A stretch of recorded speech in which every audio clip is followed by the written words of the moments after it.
Hello everybody, this is Gary LeBombard. This video that you're about to see, this video slideshow, is concerning a 1973-05 Model Eagle bus that my wife purchased in the year 2002 at the cost of $30,000. And these videos I'm hoping will help educate some people wanting to do this hobby. I guess some people call it a hobby, we call it something pleasurable, or we called it something pleasurable at the time we purchased. Our dream was to take this bus home, as you're seeing in the videos here, and the pictures and to clean this all up and get ourselves ready for our traveling that we've been dreaming about for years and years and years, and we just couldn't wait to get it home. And in all, I drove the bus 100 miles altogether in 2002 when we purchased it, and when I brought it home. And these are pictures that you're seeing. Only two pictures I have. This is the view from the back of the bus to the front, and coming up is going to be from the front of the bus to the back. They're not very clear pictures. These videos are pertaining not mostly for the inside of the bus, but they are for the outside of the bus and underneath the bus, which is the framing and things like that there. We purchased the bus, and of course we had to make arrangements to have a place to store it. So we had a bus port built, 50 by 20, a bus port, and 17 feet tall on the outside edge, so that we make sure that we didn't hit with anything. No matter if I drove up close to one of the walls, we couldn't hit with nothing on the damage. And these are the pictures of the concrete work that I had to do to fix my driveway. Here's the concrete you're seeing now. I had a total of about 40 yards that I had delivered, and I had to smooth it out and spread it all out after it was dumped all by myself. And you talk about a job. Here's a couple pictures now of the bus port without the bus in it. I got block walls on the side because the ground where it's at, I had to dig down because it's tapered from front to back. And so I wanted to make the bus port as flat as I could. And while we're waiting or thinking about what we want to do with the bus, I took a few moments to just enjoy myself with a friend of ours, Jim Davis, to practice some music and contemplate what I was going to do to the bus. The first thing I was going to do. But of course, after I practicing music, I pressure washed the bus, and I found something totally disgusting to me. It was heartbreaking, and you're going to see in the following videos things that we had to do because the bus was so rusty, and I was considered to be very dangerous to ride on a highway. And so our dream of driving cross country has gone down the tubes. And so with much thinking and everything, how am I going to fix this? I put the bus up on two 24-inch blocks all the way around to level it off, and hopefully I have room enough to get underneath the bus and fix things that I'd seen from the pressure washing. And of course, the first place that we started the repairs was on the spare tire compartment. And as you're seeing in these photos now, these are the photos when I dropped the door down to see what's inside, what to work with. You can see it, the before, and then you're going to see some of the after. Now not all the after photos are as the bus is now, but you will see additional photos and additional videos later on. You're going to see pictures of the flooring as I tore it completely out, because it was only made with 1-inch tubing. And of course I reinforced it with 1.5-inch tubing, and I insulated the floorboards, the floor, and put another deck on top of that, so that I can put the tire on and everything, and other tools if I have to. But the reason for insulating it was for noise, road noise, to control the road noise going up into the compartment from the tires and everything as we're going down the road in the driver area, to make it a little more quiet. So you can see some of the repairs I have done already right here, and now you can see them in blue, or gray I should say. You can see some of the repairs of the framing that I had to do, And as the video goes along, or the videos go along, you're going to see better of this area, what I've had to do. And here comes the pictures now of the decking as it was after I repaired it, and to give you an idea, those are before I insulated it, and that's with the insulation on it. And the next photo coming up is with the new sheet metal put over the top of the insulation. And this is as far as that area has gone as to now, after painting it and everything like that, so it won't rust. And of course, we're going to see the framing of the bus.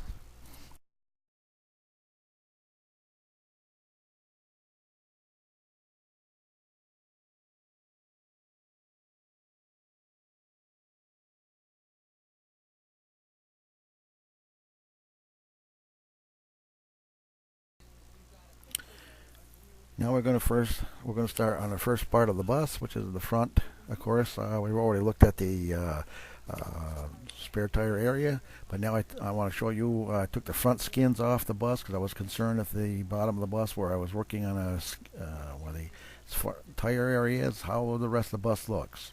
So I took the front skins off as you're looking, and this is what you have protecting your body if you're the driver, or if you're a passenger. You got no protection. You had no protection whatsoever. Now this is as I took it all apart. I hadn't cleaned it up. Well, there might be a couple pictures in here where I started to clean it up with a grinder to see if anything was usable. But of course, I found out that none of it was. But I want you to pay particular attention to everything that you can in these pictures. In fact, if you can show this section over a couple times just to look at it, it's horrifying. If I had hit a deer even or something like that, I would have been completely injured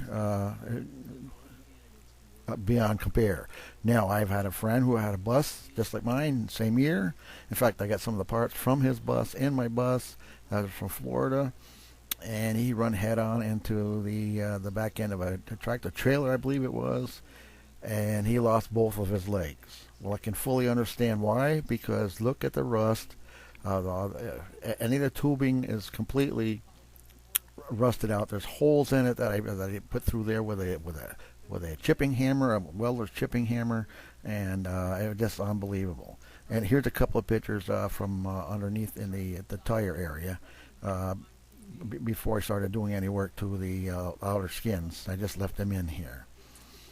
And here comes a couple more. Let's see here what we got. Oh yeah, this is that silly outside where I took the skins off. I'm trying to make up my mind. What do I do? And so I took the grinder and started cleaning it off and seeing what had to be repaired and left and what was usable. And the upper half of the bus, which wasn't too bad, I felt that it was usable. But not areas such as this right here where you see those holes right there. I use a chipping hammer to do that just by hand. And you can see some of the framing here down the bottom and the corners and everything is all rotted out. There was insulation that was all over here. Some more I put in for the framing with a chipping hammer. Those holes, those little tiny holes there, were they were there, just rotting out. I guess they were from rivets or something like that. And you can see that the driver has no protection whatsoever. And I was so tickled that I took the front end off. Look at this here. Just look at that. That was right in front of where the driver sits. And anyway, I hope it makes you think, and especially those that want to purchase these older buses and everything like that. To have somebody that knows what they're doing. And I wish I had. I wouldn't be in the mess that I'm in. And how many years have I been working on this? This is I've been working on this bus going on 18 years. And now I'm going to show you actual photos of the bus I was talking about earlier that was involved in that bus accident where the driver lost both his legs. Look at the front end of this bus. Look at the driver's side particularly. This is going to be you driving the bus, and if it's all rusted out like mine was, and his was too, then you can see how much protection he had. And he has zero, absolutely none. And the framing was all torn apart, was all rusted out. The framing underneath the main framing underneath the bus was just rotted to death. I hope this makes some kind of influence on you, and it gives you something to think about every time you drive your bus down that road. To repair the bus, I knew I had to make a template of some kind to match the contour of the front of the bus. And so I decided to take 1.5-inch tubing and slot it on 3 sides, and then tack weld it to the original framing that was still left in the bus, so that I have something to work with. And when I did this here, I found out that I had a problem even trying to do that idea. So I had to take it framing back off that I temporarily tack welded on, and I had to make slots even more closer together, about 1 inch I think it was, to match the bend of the bus on each side.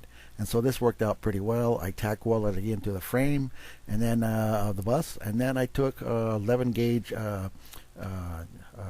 sheet metal and plate metal, excuse me, not sheet metal, but plate metal, and I bent this over the outside edge. It's like a fascia piece that you might say. So what I did was, to put this on, I had to C-clamp it, of course, all the way around. Then I put tack welds of the 11 gauge metal to the newly bent tubing, and tack welded that on, of course. And then I underneath I put a support going across, which was a piece of bar stock, so that it would go from one side to the other, so that it would keep this from bending, springing out from the welding and everything when I took it off. So I brought it over to my fabrication table, and I sat it down on the table, of course, and then I took, and as you can see in this picture here, how I had it, this, and how I supported to get it there so it wouldn't spring apart. And on the inside, if you look real close of the framing, you can see that there's little pieces of metal that are welded along the fabrication table, and of course that is to fit the frame of the bus that I got, the frame that I got sitting on the fabrication table. And now I can take new 11 gauge metal, make the cuts about the same as I did before on the original one on the front of the bus, and bend it around, and then just barely tack weld to these supports that you're seeing on a table right here. And then again, as I done that, then I put 1.5 inch wide 11 gauge metal, just like I did the original one, all the way around the frame, and I tack welded it. And then I went and I welded every one of the slots that I had cut to make the frames as equally as strong as if the metal was all brand spanking new. And of course, this took some time, as I had to weld the 1.5 inch tubing to the fascia that I had tack welded on, and seal weld this completely all the way around. Because of the allotted room by YouTube to publish videos that you make, I have to cut this sort of short. This one here short. I'm going to make several with continuation on my project here. But this, what you're seeing here at the ending, is the removal of my manual power steering housing from my bus, and then in preparations for getting to install my new power steering box that I'm excited about putting in. And this is just to finish off this particular video, so that I don't waste any time on it, and but yet it still has what I want to consider to be valuable information for you to be watching this video in the first place. And I will continue to do many more videos after, and hopefully that all this information is going to give you food for thought, also interesting ideas of what to do on your own bus as necessary, or if you're a new buyer of a converted bus, can show you some of the ways that I fixed my bus. Doesn't mean necessarily it has to be done this way. It's just my own personal ideas, and this is just a disclaimer that whatever you do is your own personal business. And please enjoy doing what you're doing, and be safe, and I'll see you in video number 2.